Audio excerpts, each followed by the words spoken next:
You've been told that if you just cut your calories and take in less calories than you burn, you'll lose your belly fat. But every time that you try that advice, after a few successful weeks of losing weight, you hit a wall. The pounds just stop coming off, and you're left stuck there with pretty much the same stubborn belly fat that you started with. If this sounds like you and you've been dieting and working out hard, but you're still struggling to lose that stubborn belly fat, I have 5 really big tips that can really help. And all I want you to do if these tips help you out, which they will, is click that subscribe button and hit that bell icon. Let's start with one of the biggest mistakes I see, which is not factoring in your changing metabolic rate. Since there's no way around the fact that your belly fat will be one of the last spots to go, you're gonna have to keep your body burning fat for long enough to see the inches coming off of your waist.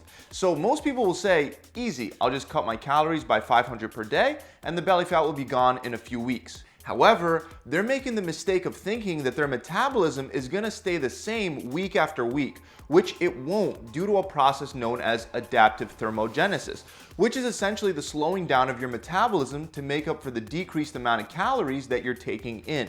This happens independent of muscle loss, so you don't have to lose any muscle and you really don't need to lose all that much weight for this to happen. And the simple bottom line is if you're eating 500 fewer calories per day, but your body's also burning 500 fewer calories per day, you might as well not be dieting at all to begin with. So I'm going to tell you exactly how to fix this problem. Studies show that a calorie cycling diet will not slow your metabolism the way that a more traditional calorie restriction diet would. And cycling happens to also be a lot easier to stick to, especially when done for longer periods of time. You can cycle your calories a number of different ways, but out of all the methods, if you're stuck at a plateau, your best bet might be to do what's known as a Matador intermittent diet plan. With the Matador diet plan, you would first apply a more aggressive reduction in calories for 2 weeks.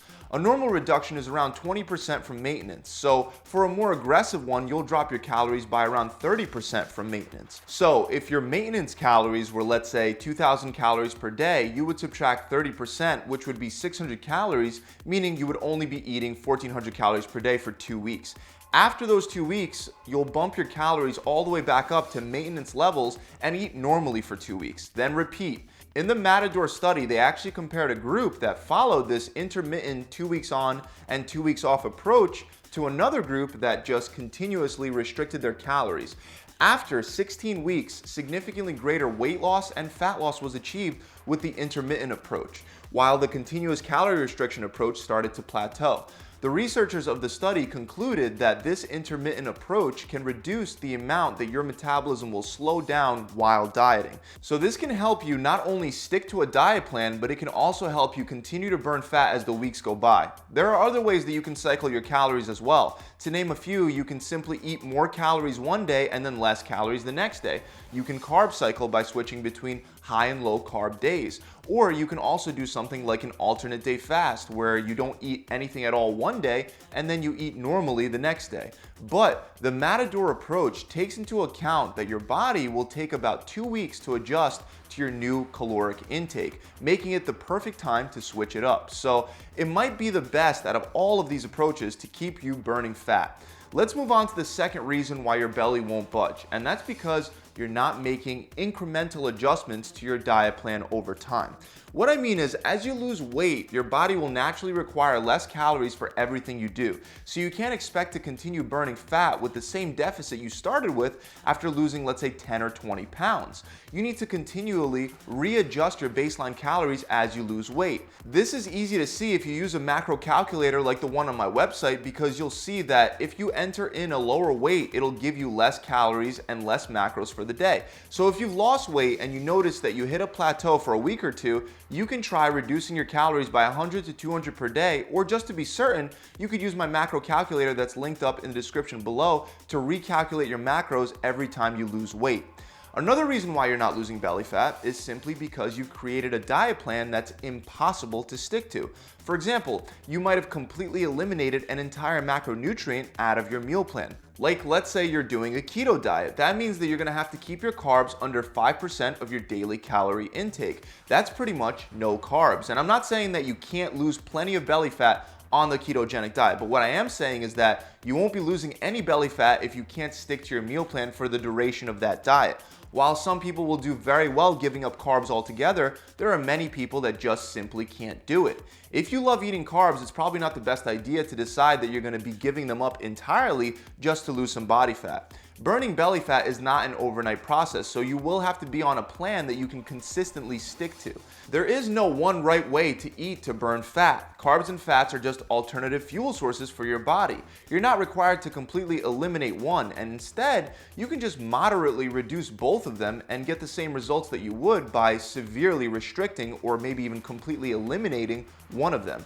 It was proven that low-fat and low-carb diets produce similar results when over 600 people were divided between a low-carb diet group and a low-fat diet group for a full year. At the end of the study, both groups lost almost the same exact amount of weight. On top of that, regardless of whether you go low-carb, low-fat, or reduce both, you don't have to eat any specific foods like broccoli, sweet potatoes, or fish if you don't like them. Of course, you'll want to eliminate refined carbohydrates, sugar, and unhealthy fats, and you'll want to choose whole single ingredient foods that are high in nutrients, fill your stomach up, and satisfy your daily calorie and macro targets. But there's a huge variety of food that fits these requirements. There's no reason for you to be forcing yourself to eat things that you don't like or things that don't make you feel good. Because if you hate your diet plan, you won't stick to it for long enough to see that belly fat start to come off. Moving on, we have our fourth mistake, which is trying to lose your belly fat just by doing a ton of cardio. And even though cardio can help you lose some belly fat, it's something that you should use sparingly if you want a nice looking physique. You see, if you try to burn all your belly fat off by just doing cardio, you'll most likely wind up skinny fat at the end of it, and instead of having six-pack abs, you'll still have some stubborn fat covering your midsection. The first reason for this is because cardio does not provide the muscle preservation effects that weight training provides. When you cut calories and create a calorie deficit, your body's more likely to lose muscle mass. If you lose muscle, your resting metabolic rate will drop, and I've already explained how that alone can prevent you from losing body fat. But what if you do cardio with weight training? Wouldn't that be an effective strategy against muscle loss while helping you burn fat faster? Well, let's take a closer look. When we look at a number of studies on the subject, we find that there's something known as the concurrent training effect, or the interference effect. In a nutshell, your body isn't that great at serving two purposes at the same time. 3 studies in particular show that combining resistance training and cardio leads to decreased lower body strength gains, less explosive strength gains, and less strength gains in circuit training. This is believed to be because prolonged and repetitive low-intensity endurance activities like steady-state cardio activates enzymes AMPK and CAMK. While these enzymes play a vital role in regulating your energy during endurance and cardio type training like walking, swimming, and running, they're not so great for building muscle. This is due to the fact that in most instances, AMPK inhibits AKT and mTOR, which is a crucial muscle building pathway. So even though you can do both cardio and resistance training, to get the optimal results that each of these provide, you will have to lean in one direction over the other. And if you're looking to build a nice physique and lose your belly fat, it's going to help you a lot more in the long run to focus on strength training, since strength training is what will help you build more muscle, ultimately speeding up your metabolism.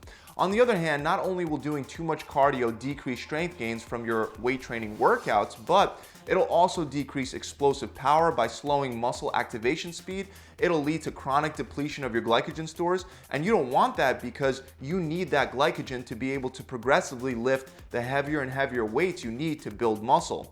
On top of that, too much cardio will change your muscle fiber types from the fast twitch fibers that are better for strength and muscle growth to the slow twitch, which are better for endurance.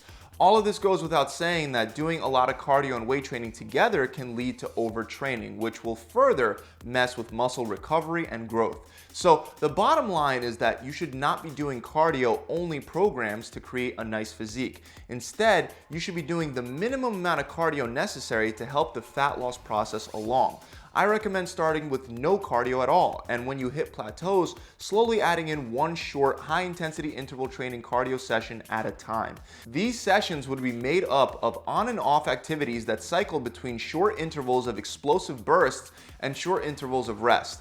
An example would be repeating 8 to 10 rounds of sprinting for 30 seconds and then walking for 60 seconds. This all brings us to the last reason that you're not losing belly fat, and it's because you're not focusing enough on building muscle and strength. I know you're probably wondering what building muscle has to do with losing belly fat, but I've worked with many clients that could cut their calories really low and do tons of exercise, but still couldn't get their stomachs to look the way they wanted. It was only after we spent a good amount of time working on progressively improving strength and building muscle that they were able to finally start burning away the fat from their problem areas. If you're skinny fat, the solution to losing your stubborn fat isn't to continue cutting calories further and further to try to burn the fat. The solution is to build muscle. If you spent a long time not exercising and you're older than 25 years old, you probably lost muscle mass over that time period. Rebuilding that muscle and speeding up your metabolism should be your #1 priority. Multiple studies show that the best way to do that is by training with heavy weights. This is because when you lift heavy weights, you'll primarily target your fast twitch fibers as opposed to your slow twitch muscle fibers, which get activated when you lift lighter weights for more reps. The fast twitch fibers used for heavy weightlifting have a much greater potential for growth than slow twitch fibers. Also, the #1 way to build muscle is by increasing the tension placed on the muscles, and the more weight you use, the more mechanical tension you'll be placing on your muscles. The key takeaway is that for your weight training workouts, you'll want to just make sure that you're lifting heavy enough weights for a rep range between 3 and 10 reps. You'll have to be patient putting in the time to build up the muscle, but I promise you, ultimately, it's going to pay off and help you lose that stubborn fat. That's it, guys. I really hope this video has helped you out. If it has, make sure you hit that subscribe button and click that bell icon so you can be notified whenever I release future free science-backed tips and tricks just like the ones that you found in this video. Also, I do realize I gave you a lot of information, so if you want a super easy, streamlined approach for losing body fat fast that requires no trial and error on your part, try my 6-week challenge. This program has over 1,000 5-star reviews from people that have lost either 20 pounds or 5% of their body fat in just 6 weeks.